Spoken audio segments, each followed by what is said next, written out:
നമ്മുടെ കളിസ്ഥലം, മിഠായി കവറുകൾ എന്നിവ ഒന്നും ചെയ്യാതെ എല്ലാം നമ്മൾ വൃത്തിയായി വെക്കുക. വണ്ടികൾ പാർക്ക് ചെയ്യുമ്പോൾ മാലിന്യ പുക എന്നിവ വരാനും നമ്മൾ സാധ്യതയുണ്ട്.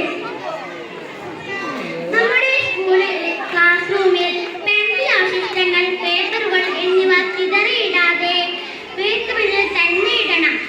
പെൻസില്, ബാഗ്, പുസ്തകങ്ങൾ എന്നിവ ശരിയായ സ്ഥലത്ത് വെക്കണം. ഇതൊരു ചെറിയ കാര്യമാണ്, പക്ഷേ നമ്മൾ പഠിക്കേണ്ട ആദ്യ പാഠം ഇത് തന്നെയാണ്. നമ്മുടെ സ്കൂളിൽ എത്ര വിശാലമായി വേസ്റ്റുകൾ ഇടാതെ നിൽക്കുന്നു. വേസ്റ്റ് വിദ്യാലയ ശുചിത്വം അധ്യാപകരുടെയും തൊഴിലാളികളുടെയും മാത്രം കാര്യമല്ല. ഇതിൽ കുട്ടികളായി നമുക്ക് വലിയൊരു പങ്കാളിത്തമുണ്ട്.